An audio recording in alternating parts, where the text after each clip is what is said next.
Hola, hoy vamos a continuar entonces con nuestra lectura del día número 6 de la Biblia en un año, leyendo nuestra Biblia en un año. Y hoy día nos ha correspondido leer el libro de Isaías, los primeros 6 capítulos de Isaías. Suena mucho, pero créeme que ya estando en la lectura, sumergido en la palabra de Dios, se van bastante rápido. ¿Y cuáles serían las conclusiones o los pensamientos a compartir contigo en esta lectura? La primera es aquella que empieza en el versículo 2 del capítulo 1 de Isaías y dice: Oíd cielos y escuchad tú, tierra, porque habla Jehová. Crié hijos y los engrandecí y ellos se rebelaron contra mí. Entonces, con esto enlazamos lo que venimos hablando, ¿verdad? Desde Romanos, Génesis y lo que hemos leído hasta el momento. Tenemos un creador que se llama Dios, Él nos hizo, nos engrandece, nos bendice, pero llega un punto en el cual el ser humano se rebela contra Dios. Más sin embargo, Dios, por eso nos está hablando en este día. Dice en el versículo 3, la segunda parte: Israel no entiende, mi pueblo no tiene conocimiento. Muchas veces podemos creer que entendemos las cosas, pero las estamos entendiendo humanamente y creemos conocer, pero nos dejamos llevar por el conocimiento de alguien más en lugar de nosotros directamente sumergirnos a la palabra de Dios, buscarlo en oración para que Él se revele a nuestra vida, y no reconocemos nuestra condición. Es algo que voy a empezar a enlazar desde este primer capítulo que me hacía llegar hasta nuestra lectura de hoy día, casi al final. Y en el versículo 6 vemos que dice: desde la planta del pie hasta la cabeza no hay en él cosa sana, sino herida, hinchazón y podrida llaga. No están curadas, ni vendadas, ni suavizadas con aceite. Es un versículo muy conocido en el ámbito cristiano, de que como seres humanos sin Dios típicamente entendemos, ¿verdad?, que somos pecadores alejados de Dios y en rebeldía para con Dios. Nosotros vemos aquí a un pueblo, el pueblo de Judá, que efectivamente y toda la nación estaba en una crisis. A través de este versículo podemos entender nosotros, ¿verdad?, que Dios está declarándole su verdadera condición. Nos podemos sentir que vivimos una vida moralmente o éticamente correcta, nos podemos sentir que estamos todos bien, pero poco a poco se van infiltrando cosas en la vida del ser humano que no pertenecen. Por ejemplo, cuando llegamos al llamamiento de Dios, al verdadero arrepentimiento, en el versículo 11 de este capítulo, Dios les dice: ¿para qué me sirve, dice Jehová, la multitud de vuestros sacrificios? ¿Ya? La gente muchas veces se llena de hacer sacrificios, votos y promesas a Dios, pero su corazón está lejos de Dios. Y como dice el versículo 6 que se leyó hace un momento, desde la cabeza no hay en él cosa sana, desde la planta del pie hasta la cabeza. Entonces, en nuestra vida delante de Dios podemos ocultar algo. Yo creo que no. Y dice el versículo 16: lavaos y limpiaos, quitad toda la iniquidad de vuestras obras de delante de mis ojos. Dejar de hacer lo malo, aprender a hacer el bien, buscad el juicio, restituir al agraviado. Entonces, si hemos cometido algún agravio, alguna falta contra alguien, la primera parte que se tiene que hacer siempre es restituir. Ese es un verdadero síntoma de arrepentimiento. Haced justicia al huérfano, amparad a la viuda. Ya literalmente, bueno, claro que hay que hacerlo, pero también con aquellos que son abusados, con aquellos que son indefensos en esta vida. Venid luego, dice Jehová, y estemos a cuenta. Entonces, con Él nos pide venir, y si venimos a Él, Él es el que nos limpia, Él es el que nos lava, y también Él es el que va a hacer ese cambio en nuestro corazón para enseñarnos y nosotros a aprender a hacer el bien, como dice aquí. Y dice el versículo 19: si quisieres y oyeres, comerías el bien de la tierra. Pero es cosa de que el ser humano quiera. Entonces, la primera parte es oíd. Yo tengo que estar atenta, tengo que estar queriendo que Dios hable a mi vida a través de año, a través de esta lectura, queriendo que Dios se manifieste a mi ser para poder ir entendiendo dónde están esas áreas, qué es lo que está pasando con mi vida que puede estar delante de Dios mal. De ahí nos vamos a saltar, ¿verdad?, al versículo 26 que dice: restauraré tus jueces como al principio y tus consejeros como eran antes. Entonces te llamarán ciudad de justicia, ciudad fiel. Vamos a pasar por nuestra vida y si tú lees todo esto te vas a dar cuenta cómo empieza a hablar de que hubieron cosas en el pueblo de Judá que Dios les estaba diciendo que iban a venir, porque todo lo que venían haciendo era injusto, era falto de ética, falto de honestidad. Ustedes lo van a poder leer, las cosas que ellos hacían puntualmente, pero ahora muchas de esas cosas las vemos en nuestro diario vivir. Mas, sin embargo, sigue la promesa de Dios ahí, que si nosotros simplemente nos volvemos a Dios y nos arrepentimos de corazón, como dice, venid a mí y estemos a cuenta. Dice que Él va a restaurar nuestra vida entonces, ¿ya? Entonces eso sería como el primer capítulo de Isaías. En el capítulo 2 vemos el reinado universal de nuestro Dios, que es la casa de Dios que Él va a hacer, y dice en el versículo 3: y vendrán muchos pueblos y dirán, venid y subamos al monte de Jehová, a la casa del Dios de Jacob, y nos enseñarán sus caminos y caminaremos por sus sendas, porque de Sión saldrá la ley y de Jerusalén la palabra de Jehová. No puntualmente geográficamente hoy en día entendemos, ¿verdad?, que sea Sión y Jerusalén como punto geográfico o nación, sino porque de esta nación, de ahí salió nuestro Salvador Jesucristo. Y ahora en cualquier lugar donde se predica Cristo, sea en tu iglesia, o sea en la célula donde te congregas, o en el templo, como tú le llames, de ahí va a salir la palabra de Dios. De ahí se nos enseñarán estos caminos rectos que Dios nos habla, para poder caminar en la senda de Dios, para poder andar como Él quiere que andemos. Dice el versículo 6: ciertamente tú has dejado tu pueblo, la casa de Jacob, porque están llenos de costumbres traídas del oriente. Hoy en día vemos, voy a decir, religiones que se autodenominan cristianas, pero con costumbres que no están realmente 100% basadas en la Biblia. Dice, y de agoreros, a personas que todavía, a pesar de que son cristianas, creen en supersticiones y en cosas, y en personas que les quieran leer la suerte y cosas así, como los filisteos, y pactan con hijos de extraño. Entonces vemos que para Dios es importante que nuestros pactos sean con Él, que nuestras promesas, nuestros acuerdos sean primeramente con Él, y no con hijos de extraños, como en el sentido de no hacer alianzas o hacer mezclas entre lo que deben ser costumbres cristianas con las del mundo o las personas que no tienen a Dios. Mas, sin embargo, seguimos leyendo y vemos el versículo 8 que dice, además, su tierra está llena de ídolos y se han arrodillado ante la obra de sus manos y ante lo que fabrican sus dedos. Definitivamente Dios es un Dios muy celoso, y la mayoría de los cristianos conocemos los 10 mandamientos, a pesar de que todavía no llegamos a la lectura de ellos. Y uno de los mandamientos es que no nos haremos ninguna imagen, ni ninguna semejanza, ni de lo que está en los cielos, ni de lo que está en la tierra, ni nos arrodillaremos delante de ellos. Más sin embargo, vemos aquí que el pueblo de Dios habían empezado a hacer imágenes, habían empezado a hacer ídolos. Dice, la tierra está llena de ídolos.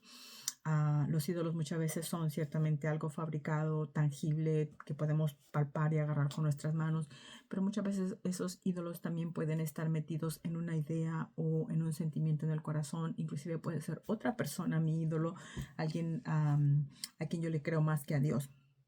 Dice, se han arrodillado ante la obra de sus manos y ante lo que han fabricado sus dedos. Ahí ya no le puedo poner ninguna otra cosa, y no es muy popular. Yo sé que mucha gente está renuente aún a esto, pero definitivamente la Biblia es la palabra de Dios. Y te voy a contar que a mí en lo personal, en un principio, me fue muy difícil, ya que fui criada en un hogar católico, y lo más difícil para mí no era llegar y leer la palabra de Dios y verlo y que estaba ahí. El conflicto, la más importante cosa que tuve que sobreponer fue esa barrera del sentimiento, de que estaba traicionando las costumbres y las enseñanzas que recibí a lo mejor de mis padres, pero mis padres las recibieron a su vez de alguien más, sin haber ido jamás a esta santa palabra que es la Biblia, para darse cuenta que aquí específicamente está escrito que no se deben hacer obras con nuestras manos, ni fabricar ídolos con los dedos, ni arrodillarnos delante de ellos. Yo sé que no es algo común y aceptable, especialmente dentro de nosotros los pueblos latinoamericanos, ya que fuimos conquistados por los españoles 100% católicos y que nos impusieron el catolicismo también como religión. Pero si yo me voy a la Biblia y leo lo que Dios dice, tengo que tomar una decisión. ¿Le creo a Dios o le creo a los hombres? Y eso me lleva al versículo 11 que dice, la altivez de los ojos del hombre será abatida y la soberbia de los hombres será humillada y Jehová solo será exaltado en aquel día. ¿A qué se refiere? ¿A qué altivez? ¿A qué soberbia? Bueno, la que muchas veces nos pasa como seres humanos cuando no queremos creerle a Dios y preferimos mantenernos en lo que yo creo que es correcto y lo que yo creo que está bien. ¿Por qué lo sé? Porque si te saltas de ahí al versículo 17, vemos que dice, la altivez del hombre será abatida y la soberbia de los hombres será humillada y solo yo Jehová seré exaltado en aquel día y quitará totalmente los ídolos. Ese y enlaza esta palabra. Entonces entendemos que esa altivez y esa soberbia está directamente enlazada a la adoración a los ídolos. Aquel día, dice el versículo 20, arrojará el hombre a los topos y murciélagos sus ídolos de plata y sus ídolos de oro que le hicieron para que adorase. ¿A qué punto va a llegar, a qué punto va a llegar el hombre el día que esté frente a Dios? Que esos ídolos de oro, de plata o de cobre o de bronce o de madera que el hombre hace o de piedra, ¿verdad?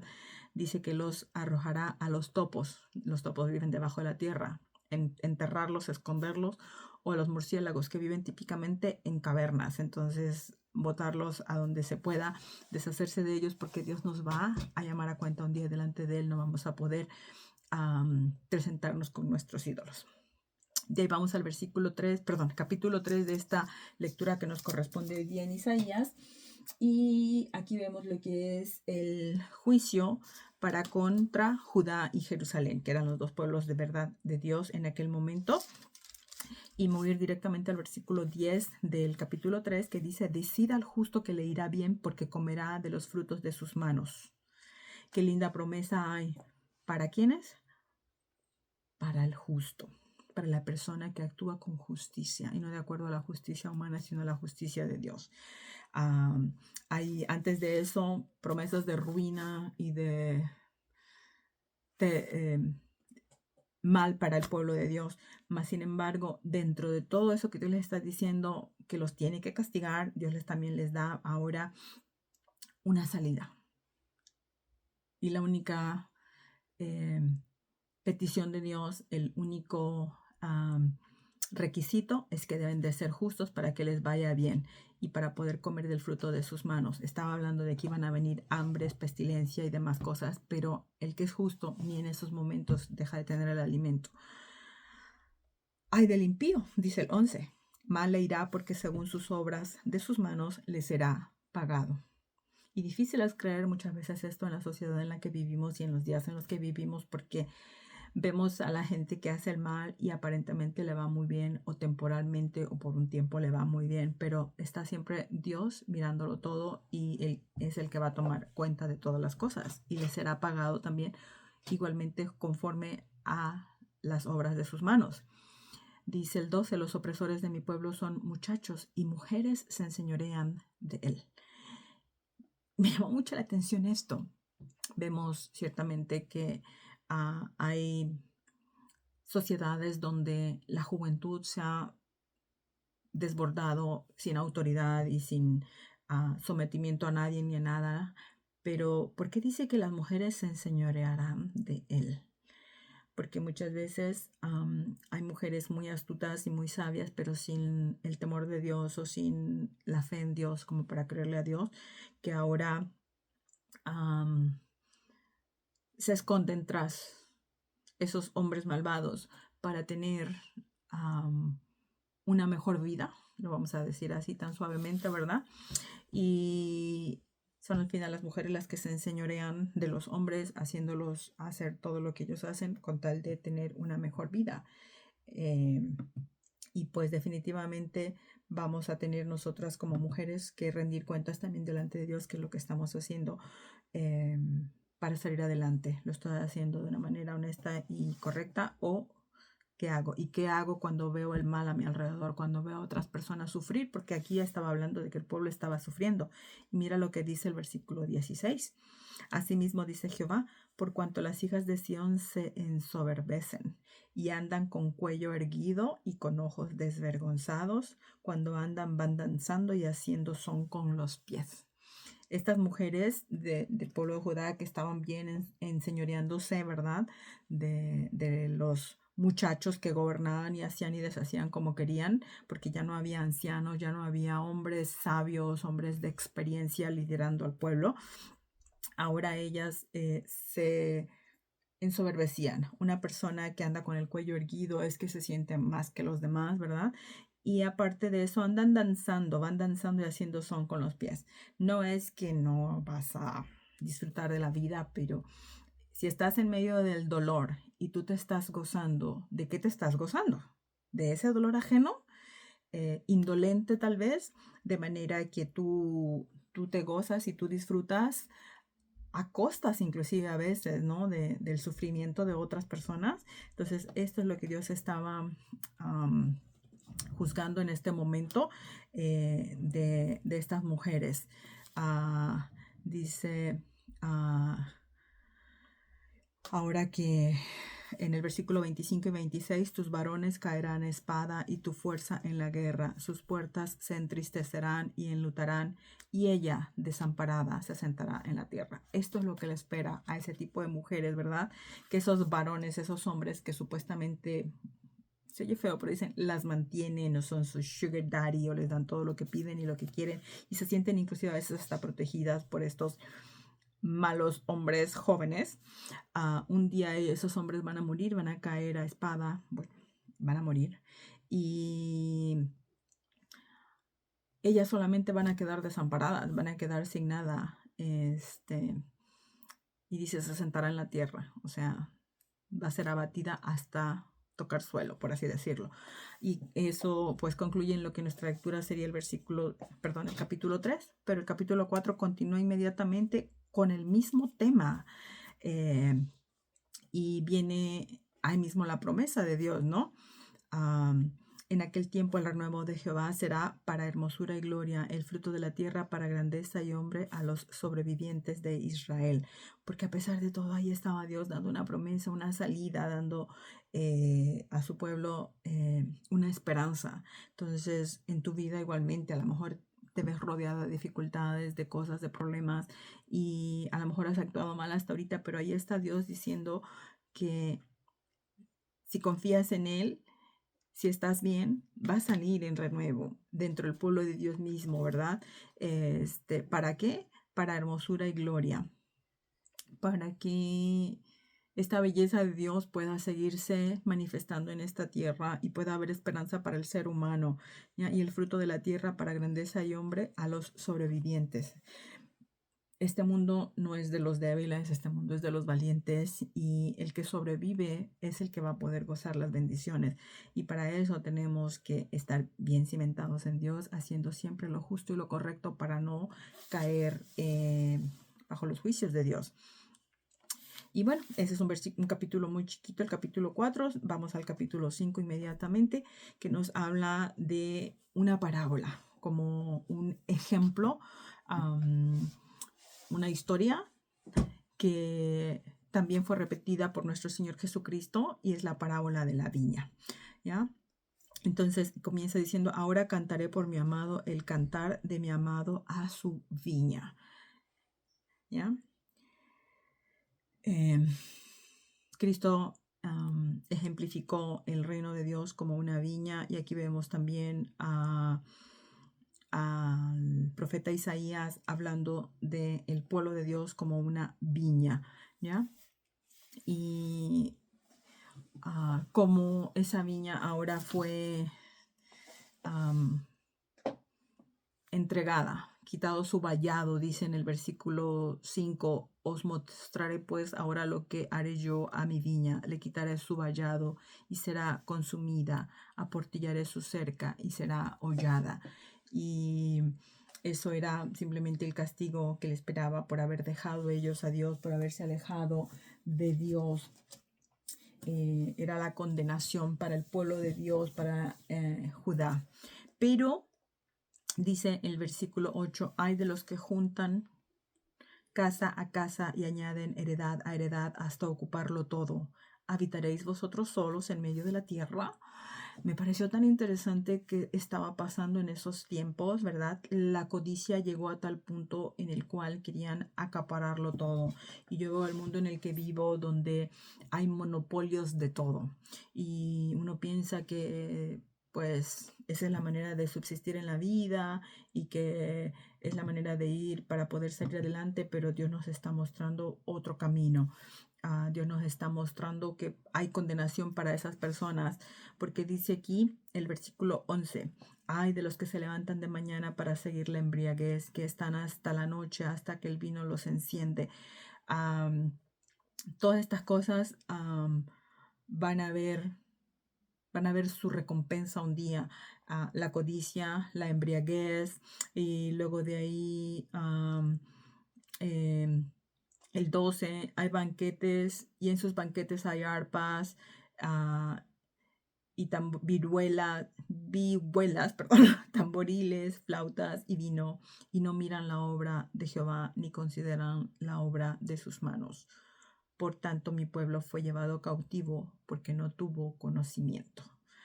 Y como pueblo de Dios que somos, nosotros debemos evitar la ignorancia. Debemos de buscar el conocimiento de Dios, el conocimiento de su palabra, que es la Biblia, para no ser llevados cautivos por nuestras pasiones, por nuestros deseos y por este mundo, ¿no?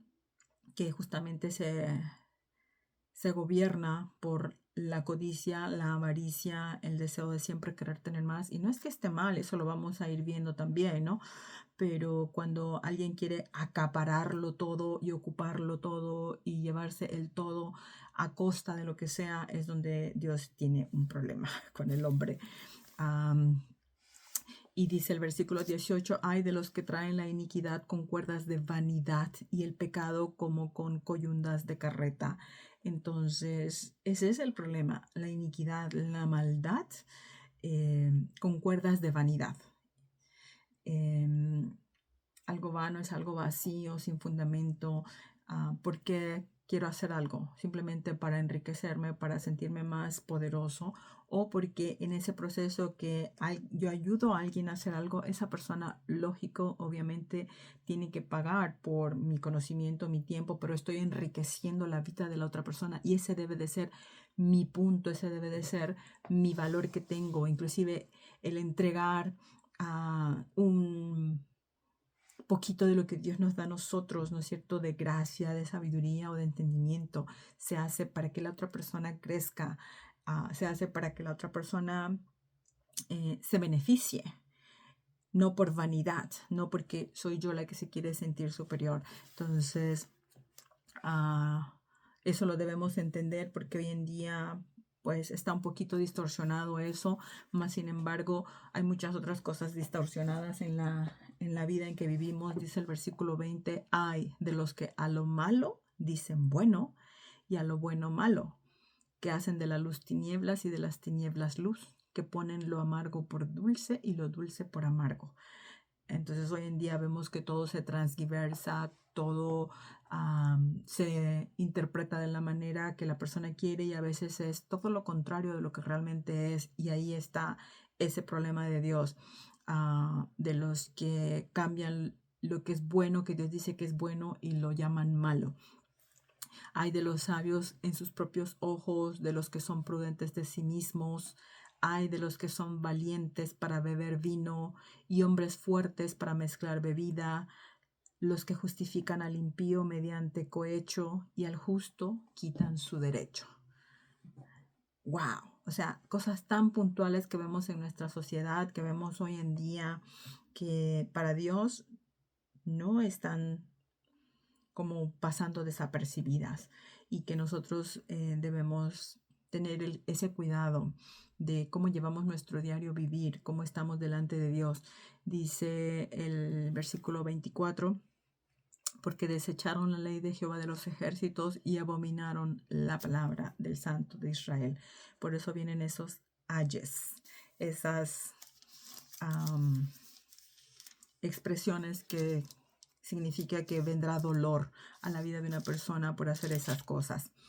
Y pues bueno, tú continuarás leyendo el capítulo 5 y ya para resumir el capítulo 6, las cosas que a mí me llamaron la atención es que Dios se le aparece al rey, al profeta Isaías, y la primera cosa que me llama la atención es la reacción del profeta. Ya vemos que ha venido hablando, Dios ha venido revelándole mensajes para el pueblo de Dios, que era Judá y en ese momento y Jerusalén. Pero llega el capítulo 5 cuando se le aparece la revelación de Dios y él dice, entonces dije, ay de mí que soy muerto, porque siendo hombre inmundo de labios y habitando en medio de pueblo que tiene labios inmundos, han visto mis ojos al Rey Jehová de los ejércitos. Reconocimiento. Darse cuenta, ¿verdad? Ahora de quiénes somos delante de Dios. Que Él era un profeta, pero aún ahí se reconocía a sí mismo un pecador delante de Dios, porque para alcanzar la perfección de Dios, solamente el día que nos muramos, yo creo, ¿verdad? Y seamos cambiados en un ser celestial. Mientras tanto, siempre habrá algún tipo de falta en nosotros. Y si yo puedo reconocer eso y presentarme a Dios delante de Dios, entendiendo lo que soy y quién soy, viene la misma respuesta que le vino a él. Dice, y voló hacia mí uno de los serafines teniendo en su mano un carbón encendido, tomando del altar con unas tenazas, tocando con él sobre mi boca, dijo, he aquí, con esto toco tus labios y es quitada tu culpa y limpio tu pecado. Qué palabras tan profundas en su significado para mi vida, que no es que él haya propuesto, voy a dejar de decir malas palabras, porque pues eso entiendo yo, ¿no? Labios inmundos, hablaba sandeces probablemente, ¿no? Pero no es que él se limpiara o él se propusiera, sino que ahora es Dios el que nos limpia, es Dios el que nos purifica, es Dios el que nos hace limpios delante de él por medio de su poder y gracias a su amor y a su misericordia. Y ahora le dice, es quitada tu culpa y limpio tu pecado. Entonces es Dios a través del sacrificio de su Hijo amado Jesucristo que nos hace a nosotros limpios y nos perdona todos nuestros pecados. Es un acto de fe, es un acto de gracia. Y de ahí ahora es que Dios lo puede utilizar por lo que Dios hizo en él, no lo que Isaías estaba haciendo para Dios, porque Isaías ya venía hablando, ya venía siendo usado por Dios, pero ahora cuando Dios le dice, ¿a quién enviaré? ¿Quién irá por nosotros? Entonces él responde, después de que fue perdonado, después de que fue hecho limpio, heme aquí, envíame a mí. Y tal vez Dios te está pidiendo a ti ir. ¿A qué? Yo no lo sé.